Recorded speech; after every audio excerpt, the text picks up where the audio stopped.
Hey guys, today we're going to look at the highlights of the Kailasanathar temple at Kanchipuram. This is an ancient temple. Archaeologists estimate it was built around 700 AD, about 1,300 years ago, although locals believe that it is much older.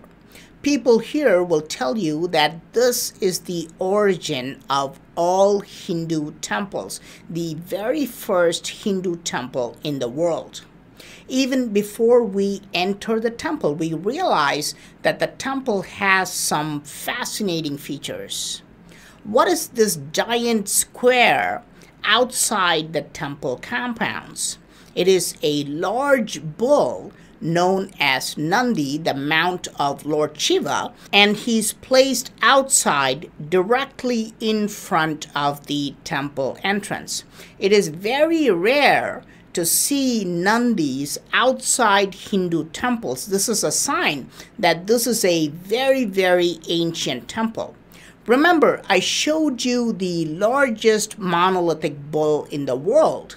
That is in the ancient Lepakshi Temple. Yes, that one is also placed outside the temple. And in one corner, there is the temple tank. The temple tank was created to store water and is designed like an inverted pyramid. Today, it is empty, but more than 1,000 years ago, it was considered the source of providing sacred healing waters. It is locked and we cannot go inside today. It is kept locked because vandals are trying to destroy it. Just outside the temple, there are several beautiful lingams, each placed in its own chamber. This one is the multifaceted lingam. It is always mesmerizing to watch this lingam. This one has 8 sides, and the lingam inside the main chamber of the temple has 16 sides.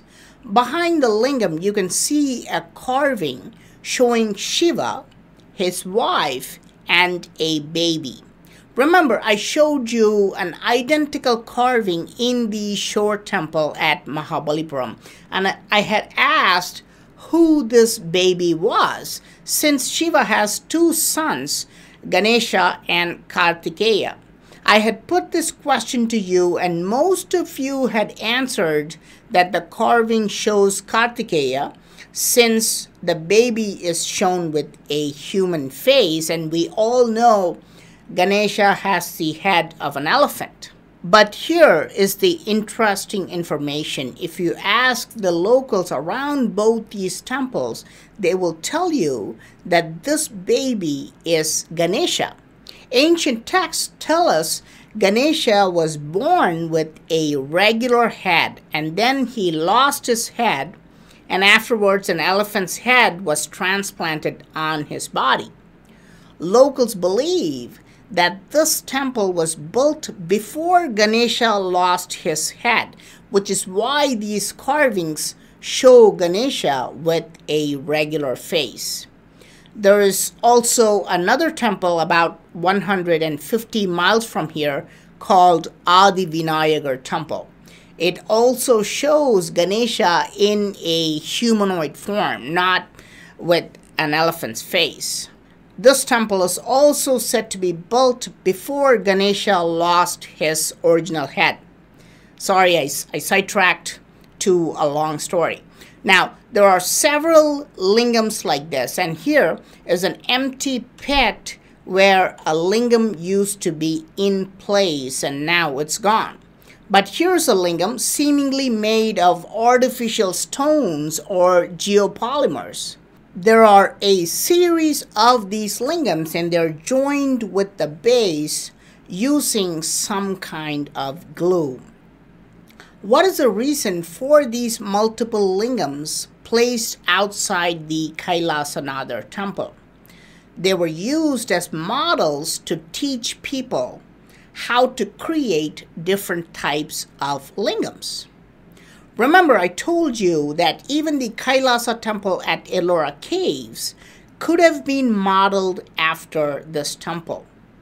Okay, so let's enter the temple and see what's inside. The temple is known for its brilliant carvings of Shiva. The details and features you see here cannot be seen anywhere else. Each carving tells us a different story. Look at this gigantic carving. The central figure with a mysterious smile is Lord Shiva. Shiva is a giant when compared to human beings.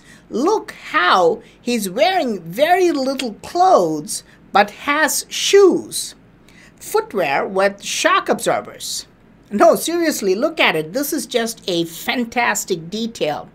What is the story behind it? The story goes that some saints started to feel very proud of their wives' loyalty and started to lose interest in spirituality. To teach them a lesson, Shiva comes in the form of a beggar, a homeless guy. He wears almost no clothes and his hair is just mesmerizing. Look at the details of that dreadlock. And women are completely carried away and have become infatuated at first look. See what the woman on the right is looking at. But the most important feature is not his body, it is Shiva's finger. Look at how Shiva is showing one finger. Now, what does this mean? There's something here that's been eroded. Ancient Indians were very clever. They always used backups. Here's another carving in the same temple and shows the same story. Now we can see there is a saint on top directly facing Shiva. And Shiva's one finger is a warning sign to the saint, whose wife is at Shiva's feet now. Now, moral of the story, love is temporary and spirituality is eternal. Even a beggar or a tramp can take away your lover. This form of Shiva is called Bhikshatana, meaning a beggar. Even though this temple is dedicated to Shiva, there are many carvings of Lord Vishnu as well. Historians love to argue that followers of Shiva and followers of Vishnu have been fighting eternally, but this ancient temple shows it was not the case. You can see plenty of stories of Vishnu here as well. This is Narasimha, who takes the form of a half-lion to destroy evil. One strange feature about this temple is that you cannot get the whole story through photographs. You have to come here and enjoy it. Pictures like this only tell you half the story. You have to sort of look at the whole story from left to right. You can see Lord Vishnu as a dwarf begging for 3 feet of space from a king called Bali. Bali gives him water, which is a symbol that he's granting the wish. Now Vishnu transforms into a giant, and in one foot he conquers all land, and his other foot conquers the sky. Now King Bali has no choice but to offer his head for Vishnu's 3rd foot. You can see Bali sitting on the ground to give that 3rd foot of space as promised. It's impossible to capture all this in a photo because the yalis are obstructing the left and right. So each and every carving here tells a story like this. I'm just telling you a few. I can't tell you all the stories in this temple. It'll take me a few weeks. Now, the carvings in this temple not only show stories, they also show very strange symbols. Here, we have a row of many guys sitting close together. Who are these guys and what are they doing? This carving is eroded, so I found another one in the same temple which shows the same carving. There are only 6 bodies, but look, there are a total of 11 heads because 5 guys are sticking their heads out from behind. Such a strange carving. Who are these guys? Each head symbolically represents one lunar day in the ancient Indian calendar, and this carving represents the 11th lunar day known as Ekadashi. This day is recommended for fasting to cleanse your body. This temple has a lot of rare carvings like this. Today, most of us do not know what these carvings mean. Here is a strange goddess with crossed legs. Even her feet are shown crossed as though she is nervous. Nearby, we can see animals like deer and goat.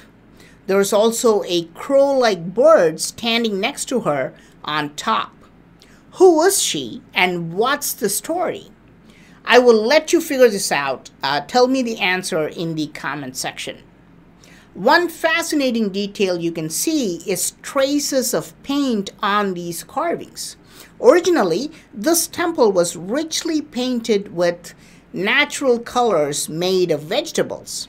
We can still see some remnants from all over the temples. During British occupation of India, they tried to renovate this temple, which resulted in this current state.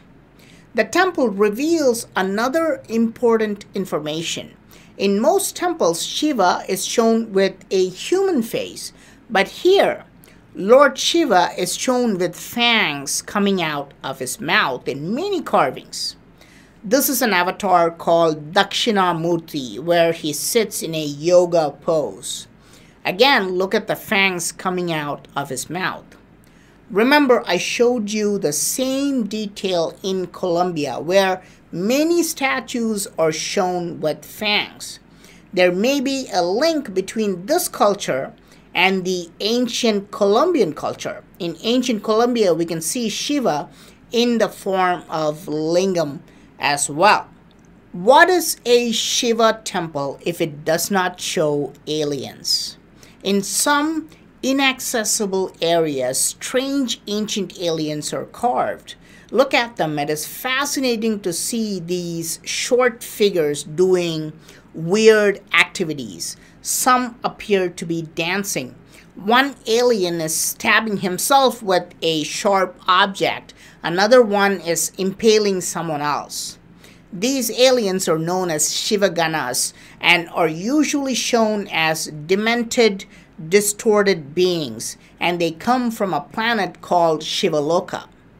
Speaking of alien dwarfs, some of the structures here are very large. A classic example is this gigantic stone tank made out of one rock. It is placed underneath the water spout, so when they give Lord Shiva a bath in the main chamber, the water gets collected in here. Here you can see another rare carving. These 7 female deities are known as Saptamatrika, meaning 7 mothers, commonly known as Irkanir in this region. The deities are quite strange and they have a long history, but most of us do not know what these matrikas represent. Well, the word matrika is actually a feature in all Indian languages. Remember, all languages contain consonants and vowels. For example, in English, we have 21 consonants and 5 vowels. There are 7 consonant groups in Indic languages, and each deity represents 1 consonant group. This is why they're known as Saptamatrikas. Believe it or not, we also have 8 matrikas or ashtamatrikas in later temples, where the last one represents the vowel group. So you can see how this temple has this treasure trove of strange symbols. 7 features of languages, 11 lunar days or Ekadashi, also the goddess of laziness, I talked about this in another video. 99% of temples do not have these carvings. You can only find these features in very, very old temples.